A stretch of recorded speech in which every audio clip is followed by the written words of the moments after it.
તો એ ક્રૌંચ પક્ષી યુગલ નદી કિનારે ઉભા છે ને આનંદ કિલોલ કરી રહ્યા છે.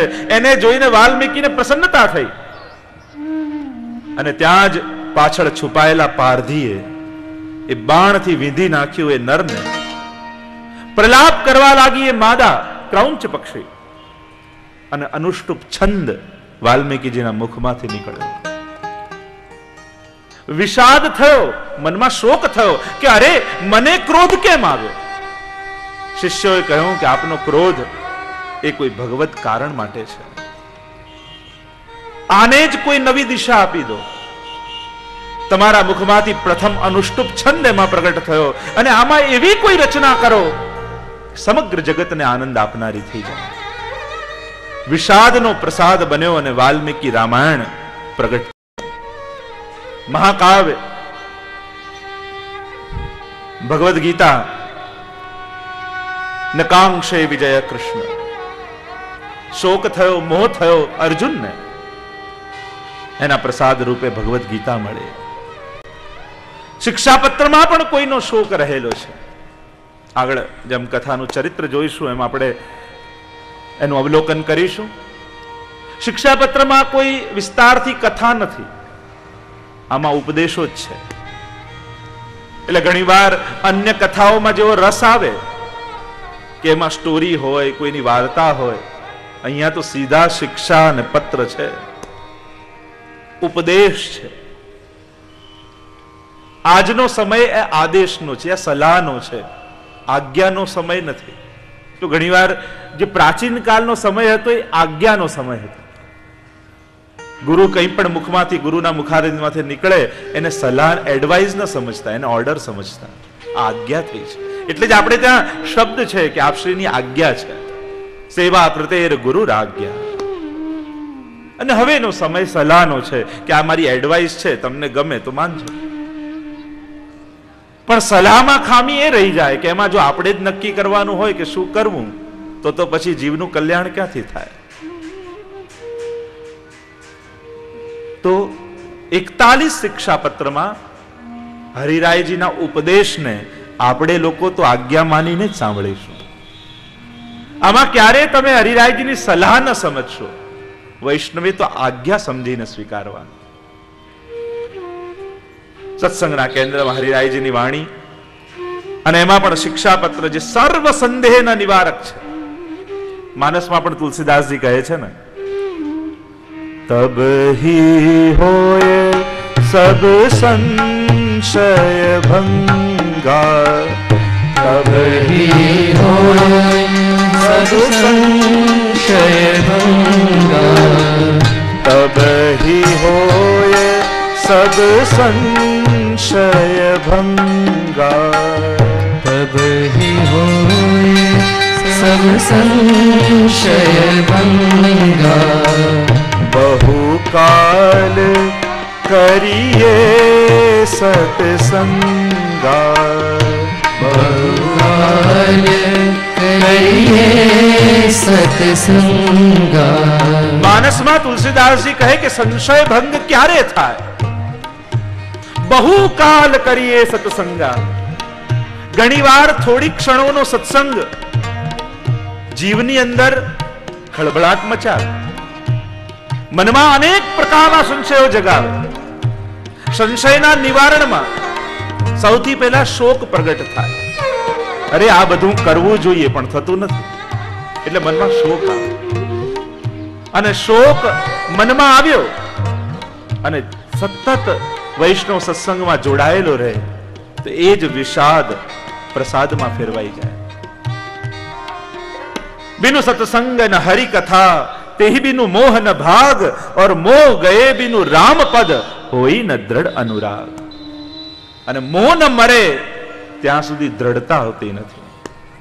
આજે શ્રદ્ધા બહુ જ છે સમાજમાં, પણ દ્રઢતાનો અભાવ છે. શ્રદ્ધાનો ખૂબ વિસ્તાર થયો છે, ખૂબ વધી છે શ્રદ્ધા સમાજમાં, પણ શ્રદ્ધા દ્રઢતા સાથે ન હોય તો એ જ શ્રદ્ધા ઘણીવાર પતનનું કારણ બની જાય. તો આ સત્સંગ દ્રઢતા આપશે. શ્રદ્ધાને દ્રઢતા આપવાનું કાર્ય સત્સંગ કરે છે. અને આ સત્સંગના મહાત્મ્યને સમજાવતા ત્રીજા શિક્ષાપત્રમાં હરિરાયજી બહુ જ સુંદર આજ્ઞા કરે છે. અને શિક્ષાપત્રમાં લખતા શ્રી હરિરાય મહાપ્રભુજી બોલ્યા, વન્નિવત ભગવદ ભાવઃ સત્સંગ વ્યવધાનાત્મતઃ નાશયેત સંશ્રુતિમ યદ્વત પાત્ર વ્યવહિતમ જલમ. વન્હિવત ભગવદ ભાવઃ. શિક્ષાપત્રમાં હરિરાય મહાપ્રભુજી આજ્ઞા કરે છે કે વન્હિવત ભગવત ભાવ, અગ્નિ જેવો આ ભગવત ભાવ છે. અને સત્સંગ વ્યવધાનવત, અને આ સત્સંગ છે વ્યવધાન જેવો. લૌકિકતા છે જલ જેવું, દુસ્સંગ છે જલ જેવું. અને સુંદર રીતે સમજાવતા હરિરાયજી આજ્ઞા કરે છે કે અગ્નિ ઉપર જલ નાખો તો અગ્નિ બુઝાઈ જાય. તમે ચૂલો પ્રગટાવ્યો હોય ને એમાં તપેલું ભરીને જલ લો અને જલ અગ્નિમાં નાખી દો તો અગ્નિ બુઝાઈ જાય. હરિરાયજી સમજાવતા કહે છે કે ભગવદ ભાવ અગ્નિ જેવો છે, લૌકિકતા જલ જેવી છે, સંસાર જલ જેવો છે. તો જલ અગ્નિમાં નાખો તો અગ્નિ બુઝાઈ જાય, પણ એ જ જલને કોઈ પાત્રમાં ભરી દો અને પાત્રમાં ભરીને પછી અગ્નિ ઉપર મૂકો તો એ અગ્નિ જલને બાળી નાખે. એમ જ ભાવ અગ્નિ જેવો છે, લૌકિકતા જલ જેવું છે અને સત્સંગ એ પાત્ર છે. સત્સંગનો મંડપ એ આ વ્યવધાન છે, એ પાત્ર છે. અને આ સત્સંગ રૂપી પાત્રમાં લૌકિકતા જલને રાખી અને હવે અગ્નિમાં રાખો તો આ લૌકિકતાને તમારો ભગવત ભાવ બાળી નાખશે. આ સત્સંગનો મંડપ એ કોઈ સાધારણ સ્થાન નથી. અહીંયા ગમે તેવો ભાવ લઈ, ગમે તેવા વિચાર લઈ જીવ જો એકવાર બેસી જાય તો એ નિશ્ચિત છે કે આ અગ્નિ સત્સંગ રૂપી એ તમારા લૌકિકતાને બાળી નાખશે. એમ તો બુઝાવી નાખે, એમ અગ્નિ ને જળ બુઝાવી નાખે, પણ એ જળને પાત્રમાં રાખીને અગ્નિ પર રાખો તો એ અગ્નિ જલને બાળી નાખે છે.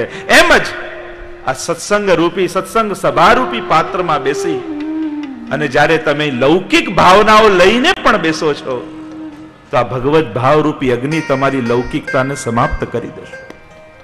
એક ગરડા બાપા હતા અને 25 વર્ષના હતા ત્યારથી એ બાજુના ગામમાં, લગભગ 7-8 કિલોમીટર દૂર એક ગામ, રોજ ચાલતા ચાલતા ત્યાં સત્સંગ કરવા જાય. અને ચાલતા ચાલતા સત્સંગ કરવા જાય, એમ કરતા કરતા લગભગ 40 વર્ષ વીતી ગયા. પણ એમનો નિયમ રોજ ચાલતા ચાલતા ત્યાં જાય, સત્સંગ સાંભળે ને પાછા આવે.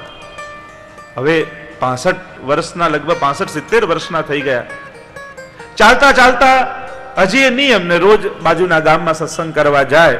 હવે ઉંમર એટલે ચાલતા ચાલતા પહોંચે એટલે ત્યાં સુધી એમને થાક લાગે, નિંદ્રા આવી જાય. એટલે સત્સંગ શરૂ થાય ત્યાં તો બેસીને સૂઈ જાય. હવે સૂઈ જાય અને પાછો આશ્રયનું પદ ગવાય ને પ્રસાદ વંટાતો હોય ત્યારે નિંદ્રા ખુલે ને પ્રસાદ લઈને પાછા જાય. હવે જેના ઘરે સત્સંગ થતો એને થયું કે હવે આટલી દૂરથી ચાલતા ચાલતા આવે છે અને સત્સંગ શરૂ થાય ત્યારે તો સૂઈ જાય છે અને પૂરો થાય ત્યારે જાગે, પછી એમને આટલી દૂર આવવાની જરૂર શું છે? અને વિચાર કર્યો કે આજે સત્સંગ પૂરો થશે ને એટલે આમને કહીશું કે હવે આવવાનું બંધ કરો. એટલે જ્યાં સત્સંગ પૂરો